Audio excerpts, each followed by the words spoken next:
In this video, we are going to learn about cumulative frequency tables.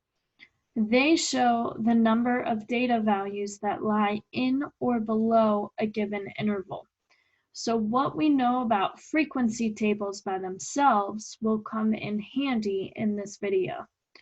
So let's look at this example. So the numbers of text messages sent on one day by different students are shown below.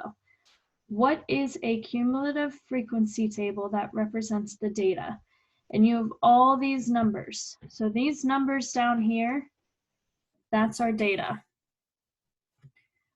So looking at this data, we're going to divide it into intervals, just like we did with the other frequency table. So to figure out the intervals, and everyone's intervals could be different. It depends on how you decide to split up the numbers. But no matter what, we always need to find the lowest number, which in this case is 0, and the greatest number, which in this case is 49. So we have our lowest number, or smallest number, which is 0, and then the highest number, which is 49. So my thought when looking at those numbers is splitting it up by tens, going from 0 to 9, and then 10 to 19, then 20 to 29, 30 to 39. So if intervals are tough for you, you can always write down the beginning numbers. Say you know you need up to 49. You could go by tens, 0, 10, 20, 30, 40. You could even write 50 down here. And then you draw a dash and you just write one number less than 10. So that's how we get 9. And then you're going from 10 to one number less than 20. You never want to overlap. So that's why we always go one number less. 49. And even if you had 50 there, you could do 50 to 59. But we know our biggest number here is 49. So we're just going to erase this last interval. We're not going to worry about it. And then we need the frequency. So the frequency, we can write tallies. That will help us figure out how many text messages are within the intervals given. So just going from left to right, we have 17, and cross out as you go. 17 lies between 10 and 19. 3 is between 0 and 9. 1 is between 0 and 9. So every time you cross out the number, you draw a tally where it should be. 30 is between 30 and 39. 11, 10 to 19. 7, 0 to 9. 1, 0 to 9. 5, 0 to 9 again. Remember with tallies, that fifth one is diagonal. Then 2 is from 0 to 9. 39 goes from 30 to 39. 22, 20 to 29. And we keep tallying up those numbers. Okay, so we've tallied up all the numbers, and now we can count our tallies and actually write the amount in the frequency column. So for 0 to 9 text messages in a day, we have 11 here. For 10 to 19, meaning that somebody would send 10 to 19 text messages in a day, there's only 3. 20 to 29, there's only 3.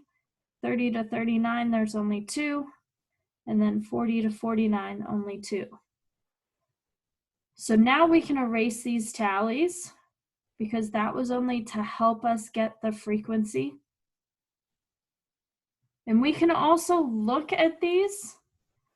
All right, there are 11 people who only text 0 to 9 times in a day.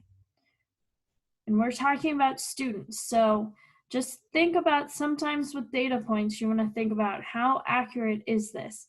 Is this accurate that only 11 people, that the most amount of people are only sending 0 to 9 text messages in a day?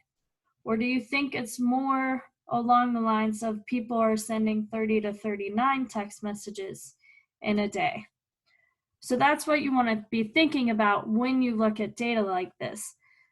So now let's talk about the cumulative frequency. So right here, what we just did, that was a frequency table. The cumulative frequency takes it one step further. We're going to take 11, and the first row is going to be the same.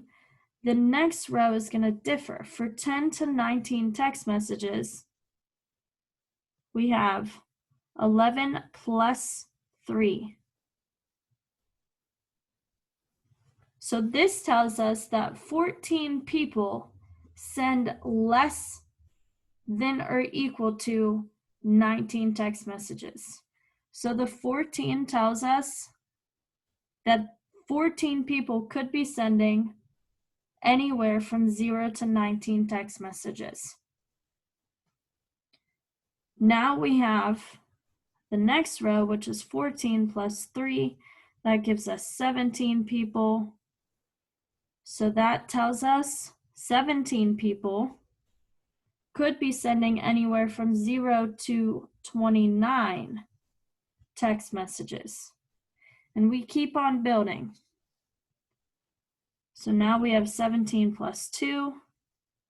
That's 19 people. And then 19 plus 2, which is 21. All right. So now that tells us all those building number of text messages. So 21 people are sending less than 49 text messages in a day. And this also tells us that 21 people were surveyed.